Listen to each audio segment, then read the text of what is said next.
सत श्री अकाल, welcome to Bluebird. पहली बार ट्रैवल करने जा रहे हैं अब्रॉड में, चाहे आप कहीं पे भी ट्रैवल कर रहे हैं, Schengen, UK, Canada, New Zealand, Dubai, Singapore, Malaysia, कहीं पे भी ट्रैवल कर रहे हैं, यानी इंडिया से आप अब्रॉड जा रहे हैं, तो ये वीडियो आपके लिए है। और पहली बार ट्रैवल कर रहे हैं तो ये वीडियो को ज़रूर देख लें, क्योंकि बहुत प्रॉब्लम आती है उन लोगों को जो पहली बार ट्रैवल करते हैं, और छोटी छोटी मिस्टेक की वजह से उनकी जो प्रॉब्लम्स हैं और बढ़ जाती है। जैसे चेक इन के टाइम पे बोर्डिंग पास ना मिले, ये काफ़ी जनों को फेस करना पड़ा है, स्पेशली दिल्ली एयरपोर्ट पे। और उसके बाद बोर्डिंग के टाइम पे ऑफलोड कर दिया गया, आपको फ्लाई नहीं करने दिया गया। आपकी इमिग्रेशन भी हो गई, आपका चेक इन भी हो गया, सब कुछ हो गया, लेकिन आपको फ्लाई नहीं करने दिया गया। तो ऐसी प्रॉब्लम्स जो हैं वो ना आए, तो आप इस चीज़ के लिए अवेयर रहें। तो हमारे चैनल को पहले सब्सक्राइब कर लें और साथ में ये वीडियो एंड तक देख लें, तो आपके बहुत काम आएगी। क्योंकि आप सब्सक्राइब करेंगे तो ऐसी जनरल इन्फॉर्मेशन जो है हम आपके साथ शेयर करते रहेंगे, जो कि आपके लिए बहुत हेल्पफुल होगी। तो जब आप ट्रैवल करने जाते हैं तो उस टाइम आपके लिए इम्पॉर्टेंट ये होता है कि आपको सारे रूल रेगुलेशन पता हो। इंडिया से फ्लाई करने से लेके अब्रॉड में जिस कंट्री में आप ट्रैवल कर रहे हैं वहाँ पर क्या रूल रेगुलेशन आपको फॉलो करने हैं, वहाँ पर इमिग्रेशन आपको कैसे क्लियर करनी है, क्या चीज़ें पूछी जाएंगी, यदि पूछा जाता है तो उसके आंसर कैसे देने हैं, और डॉक्यूमेंट आपके पास कैसे होने चाहिए। क्योंकि उस चीज़ को टैकल करना भी बहुत ज़रूरी है। बहुत बार जब आप उन कंट्रीज़ के अंदर पहुंच जाते हैं तो वहाँ से भी आपको वापस कर दिया जाता है, ये चीज़ भी बहुत बार हुई है। तो सबसे पहले जब आप ट्रैवल करने जाते हैं तो एक छोटी सी चीज़ जो मैक्सिमम लोगों को पता होगी, लेकिन आपका प्रोसेस तो यहीं से स्टार्ट होने वाला है, वो है फ़्लाइट टाइमिंग को लेके। जब आपकी फ़्लाइट टाइमिंग आपको पता है तो उससे एटलीस्ट 3-4 आवर आप पहले पहुँचें मिनिमम। और अपना जो ट्रैफिक का सिस्टम है उसको लेके चलें, क्योंकि बहुत लोग ये प्लान तो कर लेते हैं कि मैं 3 आवर पहले या 4 आवर पहले पहुंच रहा हूँ, लेकिन रास्ते में ट्रैफिक हो सकता है आपका 1-2 आवर वहाँ पर ख़राब हो जाए। कई लोगों का बहुत ज़्यादा टाइम ख़राब हो जाता है, स्पेशली जब आप बहुत दूर से आ रहे हैं, लाइक आप पंजाब से आ रहे हैं, आप हरियाणा से आ रहे हैं, हिमाचल से आ रहे हैं, या फिर आप लखनऊ से आ रहे हैं, मतलब दूर से आ रहे हैं। आपका एयरपोर्ट जैसे दिल्ली, आप बहुत दूर से आने वाले हैं, तो उस टाइम ये प्रॉब्लम हो सकती है, क्योंकि रास्ते में आपको ट्रैफिक मिल सकता है। तो आप उस चीज़ को, मार्जिन को लेके चलें, क्योंकि टाइम बहुत इंपॉर्टेंट है। फ्लाइट कभी भी आपका वेट नहीं करती है। डिले हो जाए तो उनकी गलती नहीं मानी जाएगी, लेकिन आपका टाइम आपका ही रहेगा, आपकी गलती आपकी रहेगी। तो चेक इन जो है वो काफ़ी टाइम पहले क्लोज़ हो जाती है, नॉर्मली 1.5-2 घंटे पहले भी क्लोज़ हो जाती है कई बार, तो आप मान के चले 1.5 घंटे पहले तो हो ही जाती है। तो आपको उससे पहले पहले चेक इन करना है। तो जब आप एयरपोर्ट पे पहुंचते हैं तो आपका सबसे पहला काम होता है चेक इन करना। चेक इन करने का मतलब है कि आपने बोर्डिंग पास लेना है, साथ में जो आपका लगेज है वो आपने वहाँ पे सबमिट कर देना है, और आपको जब आप अगली कंट्री, डेस्टिनेशन कंट्री में पहुँचेंगे तो आपको वो जो है आपका लगेज मिल जाएगा। उसके बाद जो चीज़ आती है वो ये होता है कि आपका जब चेक इन हो गया तो चेक इन होने के बाद आपको बोर्डिंग पास मिलता है। तो यहाँ पर काफ़ी कंट्रीज़ के अंदर प्रॉब्लम आती है। दिल्ली एयरपोर्ट पे प्रॉब्लम आएगी, लेकिन किन कंट्रीज़ के लिए प्रॉब्लम आती है मैं वो बता रहा हूँ। जैसे कि आप यूके जा रहे हैं तो प्रॉब्लम आ सकती है, क्योंकि यूके की तरफ से रिस्ट्रिक्शंस होती हैं कि जब आप चेक इन कर रहे हो, जब आप बोर्डिंग पास दे रहे हो, तो एक बार क्लाइंट्स को अच्छी तरह देख लो, कहीं उसने वीज़ा जो है फ्रॉड से तो नहीं लिया हुआ, कहीं फेक डॉक्यूमेंट से तो नहीं लिया हुआ। वैसे ये काम जो है इमिग्रेशन का है, एयरपोर्ट का नहीं है, एयरपोर्ट अथॉरिटी का ये काम है ही नहीं, लेकिन कहीं ना कहीं उनको ये रिप्लाई करना पड़ जाता है कई बार। क्योंकि जब चेक इन करते हैं, जब आप जिस फ़्लाइट से जा रहे हैं, यदि उस कंट्री में जाने के बाद कुछ प्रॉब्लम पाई जाती है, कुछ डॉक्यूमेंट कम मिलते हैं, तो उस केस में आपको सेम फ़्लाइट से भेजा जाता है। तो ये उस फ़्लाइट के लिए प्रॉब्लम हो जाती है, क्योंकि सेम एयरलाइन के लिए प्रॉब्लम ये है कि उनकी पहली बुकिंग ऑलरेडी हुई पड़ी है,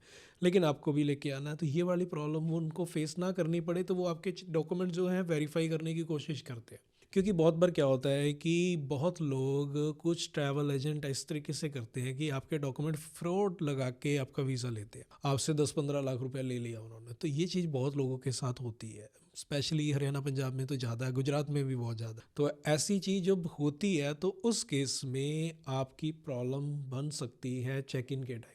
तो चेक इन क्लियर करते वक्त आपको जो चीज़ें याद रखनी है, स्पेशली जब आप Schengen, UK, Canada, Australia, New Zealand, Japan, south Korea, ऐसी कंट्रीज़ के अंदर ट्रैवल कर रहे हैं, तो आपके पास होटल बुकिंग, रिटर्न टिकट, और साथ में कहाँ कहाँ घूमने वाले हैं वो चीज़, आपके फ़ंड्स भी पूछ सकते हैं एयरलाइन के टाइम पे। तो मतलब आपसे पूछ सकते हैं आप कैश कितना लेके जा रहे हो, ये सब चीज़ें। तो ये सब चीज़ें आपको पहले क्लियर हों, और अपना होटल कहाँ पे है ये कंफर्म हो, सब चीज़ें। तो ये सब चीज़ें जब होती हैं तो आपको प्रॉब्लम नहीं आती। अब नेक्स्ट चीज़ जो होती है वो है कि आपकी चेक इन हो गई, अब आपको जाना है इमिग्रेशन में। इमिग्रेशन में जब आप जाते हैं तो सिंपल एक दो क्वेश्चन आपसे पूछ सकते हैं, इमिग्रेशन में बहुत ज़्यादा प्रॉब्लम नहीं होती है। तो इमिग्रेशन के टाइम पे आपको डिपार्ट की एक स्टैम्प जो आपके पासपोर्ट पे लगती है और आपको डिपार्ट करने के लिए भेज दिया जाता है। उसके बाद आपको सिक्योरिटी चेकअप में जाना है। जब आप सिक्योरिटी चेकअप के लिए जाते हैं तो वहाँ पे आपकी सिक्योरिटी चेकअप होगी, आपका जो हैंड बैग है और आप जा रहे हो, आपके पास कोई और भी साथ में थोड़ा बहुत लगेज है तो उसकी पूरी टेस्टिंग होगी। कहीं इसके बीच में कोई सामान ऐसा तो नहीं है जो कि प्रॉब्लम क्रिएट कर सके फ़्लाइट के टाइम पे, क्योंकि बहुत से लिक्विड ऐसे होते हैं जिनके अंदर कुछ मिलाया हो सकता है, या फिर कोई खाने वाली चीज़ हो सकती है इस तरीके से, या फिर कोई ऐसा मेटालिक चीज़ जो कि नुकसान पहुंचा सकती है। तो उन चीज़ों को चेक किया जाता है, क्योंकि यहाँ पे बहुत सेफ्टी की रिक्वायरमेंट होती है, क्योंकि आप फ्लाइट के टाइम पे होते हैं तो छोटी सी चीज़ बहुत बड़ी प्रॉब्लम क्रिएट कर सकती है। तो इसलिए एयरपोर्ट सिक्योरिटी बहुत सख्त होती है। तो ऐसी कोई भी चीज़ ना लेके जाएं जिससे आपको प्रॉब्लम हो। वैसे छोटी मोटी चीज़ होगी तो वो निकाल देंगे। तो इसके लिए आपको क्रिमिनल केस नहीं आने वाला। क्रिमिनल केस तभी आएगा जब आपने चीज़ ऐसी लेके जा रहे हो जो टोटली प्रोहिबिटेड, जो टोटली ही बैन है। लाइक आपने कोई नशा ले लिया तो प्रॉब्लम तो होगी होगी। फिर तो आपको सिंपल तो नहीं है कि आपने नशा साथ में रखा हुआ है और आपको कहें कि ये निकाल दो अब चले जाओ, नहीं, उस वहाँ तो फिर आप अरेस्ट ही होंगे। तो मतलब ऐसी चीज़ होगी तो फिर तो अरेस्ट होंगे। लेकिन कोई ऐसी चीज़ है, मेटालिक चीज़ है, लाइक आपने बीच में कोई मैं कहूँ कि ख़तरनाक कोई ऐसी चीज़ है, मेटालिक है, जिससे किसी को नुकसान पहुँचाया जा सकता, तो वो चीज़ वो निकाल के फेंक देंगे।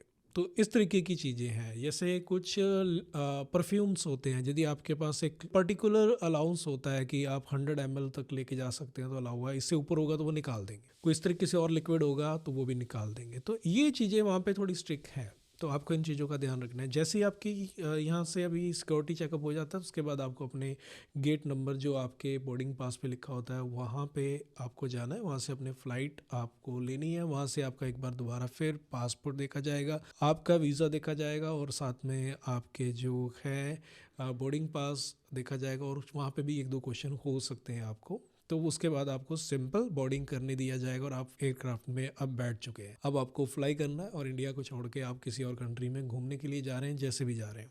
अब वहाँ पे आप पहुँचेंगे। जब आप वहाँ पहुँचते हो तो वहाँ पर अब इमिग्रेशन होनी है। ये वाला पार्ट ध्यान रखें, क्योंकि इमिग्रेशन वहाँ पे जब होगी तो उस कंट्रीज़ के रूल रेगुलेशन आपको देखने पड़ेंगे। फॉर एग्जांपल आप दुबई जा रहे हो तो दुबई का रूल है कि आप जब इमिग्रेशन में पहुंचोगे तो आपसे होटल बुकिंग पूछी जा सकती है और साथ में कैश में आपके पास दिरहम होने चाहिए। यदि आपसे इमिग्रेशन ऑफिसर ने पूछ लिया कि आपके पास कैश कितना है और आपने बोला कि मेरे पास कैश नहीं है, बिल्कुल भी नहीं लेके आया मैं, या तो आपको प्रूफ करना पड़ेगा कि आपके पास फॉरेक्स कार्ड है और उसमें पेमेंट पड़ी हुई है जो आप यूज़ करने वाले हो, फिर तो ठीक है। अदरवाइज आपको एंट्री नहीं मिलेगी, आपको वापस भेज दिया जाएगा, आप वापस इंडिया में आ सकते हो। तो ये वाली प्रॉब्लम बाकी कंट्रीज़ के अंदर भी आती है। लाइक आप शंजन में जा रहे हो तो शंजन में आप जा रहे हो, आपको वहाँ पूछा जा सकता है कि कौन से होटल में जा रहे हो, आपको होटल का नाम नहीं पता तो प्रॉब्लम हो जाएगी। आपके पास रिटर्न टिकट नहीं है तो आपको प्रॉब्लम हो जाएगी। पहली बात, रिटर्न टिकट नहीं होगी तो आपको दिल्ली से ही चढ़ने नहीं देंगे, दिल्ली से ही आपको चेक इन नहीं होने देंगे। कहीं वहाँ पे मतलब कुछ ऐसा हो गया कि दिल्ली में आपसे पूछा ही नहीं गया, लेकिन आप वहाँ पे पहुँचे तो आपके पास रिटर्न टिकट पूछी जा सकती है, किस होटल में रुकने वाले हो, आपसे कहाँ कहाँ घूमने वाले हो, तो ऐसे क्वेश्चन पूछे जा सकते। यदि उनके आंसर आप प्रॉपर नहीं कर पाते फिर आपको वहाँ से वापस किया जा सकता है, यानी आपकी एंट्री डिनाई हो सकती है। तो ये प्रॉब्लम बहुत होती है। एंट्री डिनाई ना हो, इस पर हमने काफ़ी वीडियोस पहले ही अपलोड की हुई हैं हमारे चैनल पर, जाकर वो देख सकते हैं। और हर कंट्रीज़ के अकॉर्डिंग क्या रिक्वायरमेंट्स होती हैं वो भी हमने बताई हुई हैं। तो ये चीज़ों का ध्यान रख के जाएँ जब भी आप ट्रैवल कर रहे हैं। पहली बार जा रहे हैं तो आपको मैंने कंप्लीट प्रोसेस बता दिया जो आपके लिए बहुत हेल्पफुल होगा। तो ऐसी और वीडियोज़ देखनी हो तो हमारे चैनल को सब्सक्राइब करके रखें। मिलते हैं फिर एक नई वीडियो में। सत श्री अकाल।